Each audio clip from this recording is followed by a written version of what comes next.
नमस्कार। दोपहर समाचार में आपका स्वागत है।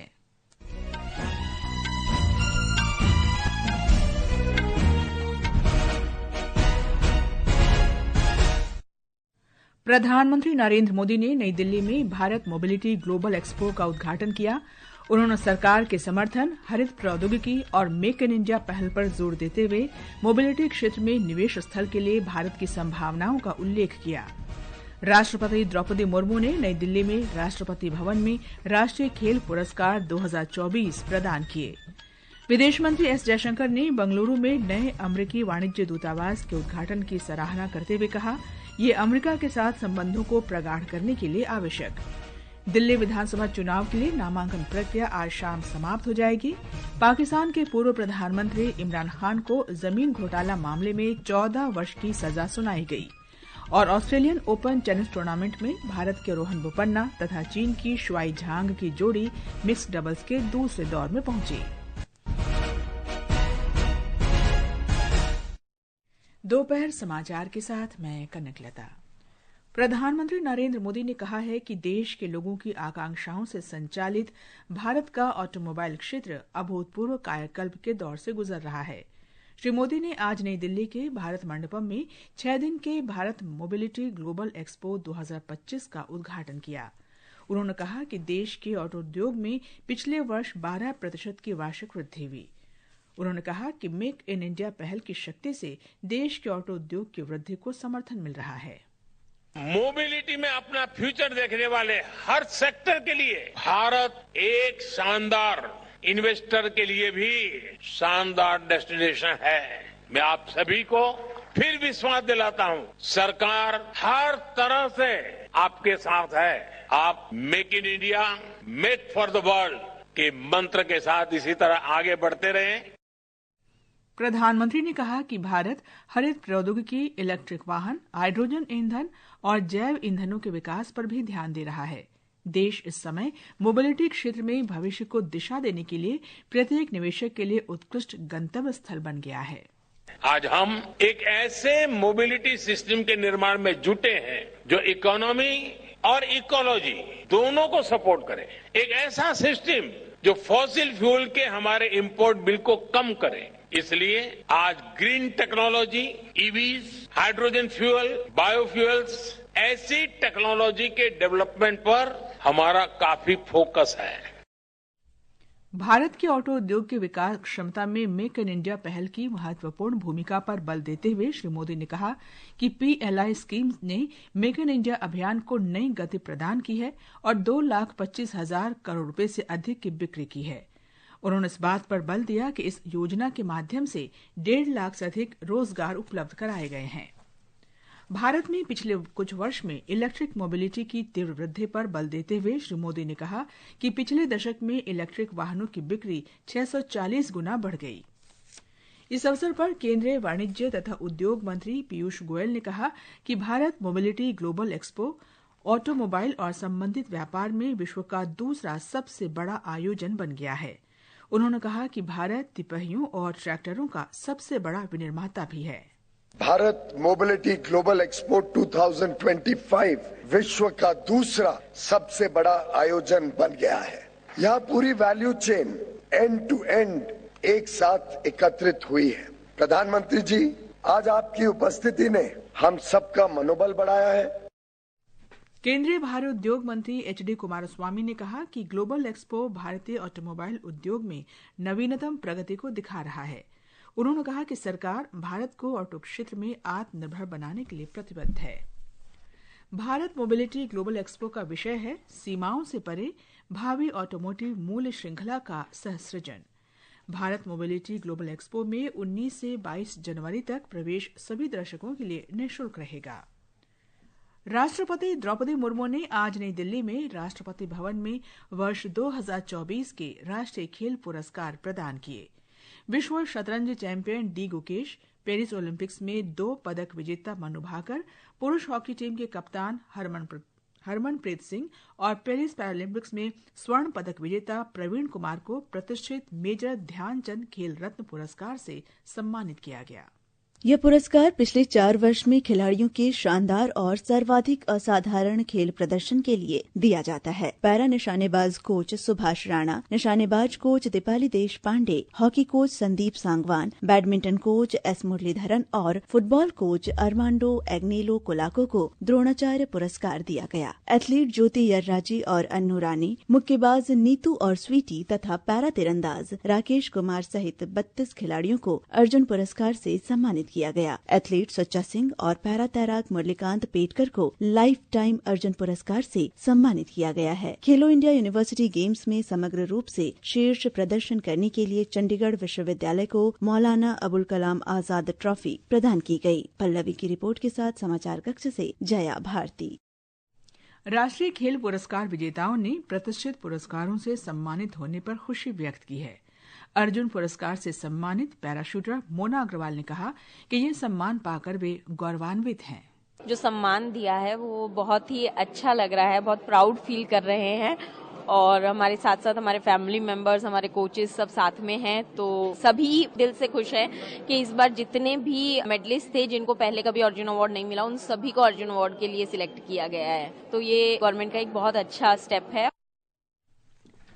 अर्जुन पुरस्कार विजेता एक अन्य खिलाड़ी पैरा तीरंदाज राकेश कुमार ने कहा कि उनकी 8 साल की कड़ी मेहनत सफल हो गई है।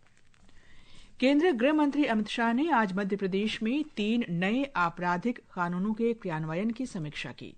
श्री शाह ने नई दिल्ली में मध्य प्रदेश के मुख्यमंत्री मोहन यादव के नेतृत्व में एक प्रतिनिधिमंडल के साथ बैठक की।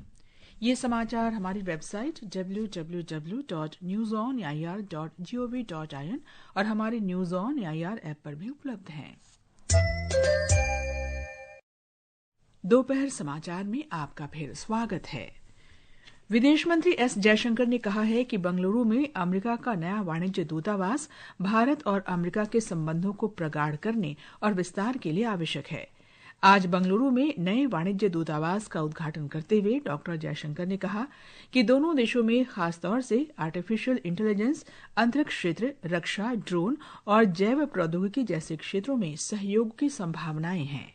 In an era of AI, of EVs, of space, of drones, I think of bio and our relationship will be heavily based on technology.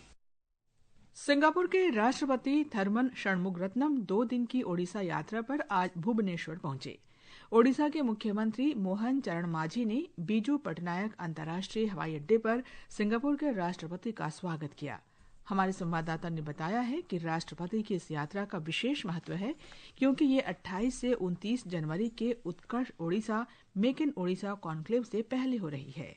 आज सिंगापुर के राष्ट्रपति थर्मन षणमुगरत्नम तकनीकी और व्यावसायिक शिक्षा तथा प्रशिक्षण में सहयोग बढ़ाने के लिए समझौता ज्ञापन पर हस्ताक्षर करने के अवसर पर उपस्थित रहेंगे ताकि कौशल विकास पारिस्थितिकी तंत्र को और बेहतर बनाया जा सके। एक नए शहर के विकास के लिए भुवनेश्वर विकास प्राधिकरण और सिंगापुर के सुरवाना जुरोंग के बीच एक समझौता किया जाएगा। सेमीकंडक्टर क्षेत्रों में कौशल विकास, हरित हाइड्रोजन कॉरिडोर और पेट्रोकेमिकल और पेट्रोलियम निवेश क्षेत्र के विकास के लिए भी समझौता पर हस्ताक्षर किए जाएंगे। प्रकाश दास, आकाशवाणी समाचार, भुवनेश्वर। भारतीय मूल के नेपियन सांसद चंद्र आर्य आधिकारिक रूप से कनाडा के प्रधानमंत्री पद की दौड़ में शामिल हो गए हैं। इससे पहले उन्होंने नामांकन पत्र दाखिल किया और सदन को संबोधित किया। आर्य कर्नाटक के तुमकुर जिले के निवासी हैं। दिल्ली विधानसभा चुनाव के लिए नामांकन प्रक्रिया आज शाम समाप्त हो जाएगी। आम आदमी पार्टी, भारतीय जनता पार्टी और कांग्रेस प्रत्याशी समेत कई निर्दलीय और छोटे दलों के उम्मीदवार आज अपना नामांकन दाखिल कर रहे हैं। सोमवार को नामांकन वापस लेने का अंतिम दिन है। इस बीच राष्ट्रीय राजधानी में राजनीतिक गतिविधियां तेज हो गई हैं। भाजपा के राष्ट्रीय अध्यक्ष जेपी नड्डा आज दोपहर पार्टी का संकल्प पत्र पार्ट 1 जारी करेंगे। दिल्ली भाजपा अध्यक्ष वीरेंद्र सचदेवा ने संवाददाताओं से बातचीत में आम आदमी पार्टी की वरिष्ठ नेता और दिल्ली के मुख्यमंत्री आतिशी पर दिल्ली में पहले खत्म की गई आबकारी नीति को फिर से लागू करने की घोषणा को लेकर निशाना साधा है। 2026 करोड़ जो सीएजी की रिपोर्ट बताती है कि पुरानी शराब नीति में इतना घोटाला हुआ है, तो इनका दिल नहीं भरा घोटाले से। अभी भी अरविंद केजरीवाल जो काम कर गए दिल्ली को लूटने का, अब यहाँ की मुख्यमंत्री आतिशी मार्लेना अगर ये कह रही हैं कि हम इसको इम्प्लीमेंट करेंगे, इसका मतलब है कि दिल मांगे मोर। तो ये भ्रष्टाचारी पार्टी है, इनको सिर्फ भ्रष्टाचार ही करना है। इस बीच आम आदमी पार्टी के राष्ट्रीय संयोजक और दिल्ली के पूर्व मुख्यमंत्री अरविंद केजरीवाल ने संवाददाताओं से बातचीत में कहा कि दिल्ली मेट्रो में यात्रा करने में विद्यार्थियों को कई परेशानियों का सामना करना पड़ता है। अधिकतर स्टूडेंट्स मेट्रो का इस्तेमाल करते हैं और मेट्रो बहुत महंगी हो गई है। एक आम स्टूडेंट उसे अफोर्ड करने में बहुत उसे तकलीफ होती है। मेट्रो दिल्ली सरकार और केंद्र सरकार का 50-50 वेंचर है। तो मैंने आज प्रधानमंत्री जी को चिट्ठी लिखी है कि हमें स्टूडेंट्स को 50% कंसेशन देना चाहिए मेट्रो के फेयर में, और इसकी वजह से जो खर्चा आएगा उस खर्चे को दिल्ली सरकार और केंद्र सरकार के बीच में 50-50 के रेशो में शेयर किया जाए। कांग्रेस प्रवक्ता पवन खेड़ा ने दावा किया है कि भाजपा और आम आदमी पार्टी ने दिल्ली के लिए कोई काम नहीं किया। दिल्ली विधानसभा चुनाव के लिए मतदान 5 फरवरी को होगा और मतगणना 8 फरवरी को की जाएगी। झारखंड के पश्चिमी सिंहभूम जिले में सूचना और प्रसारण राज्य मंत्री डॉ एल मुरुगन आकांक्षी जिला कार्यक्रम की समीक्षा कर रहे हैं।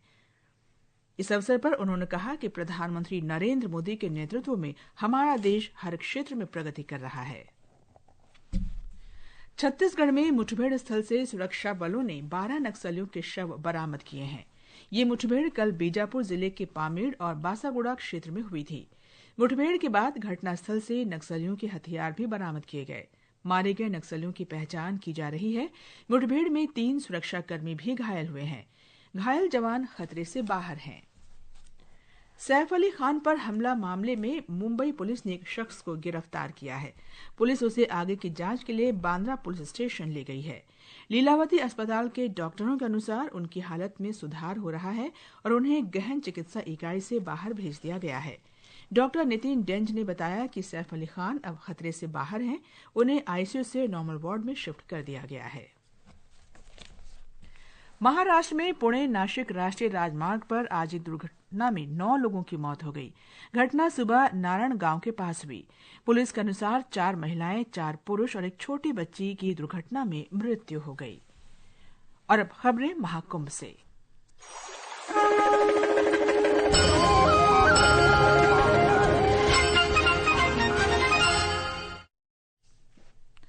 सरकार ने महाकुंभ 2025 में श्रद्धालुओं और तीर्थयात्रियों को बेहतर चिकित्सा सेवाएं प्रदान करने के लिए विशेष व्यवस्था की है।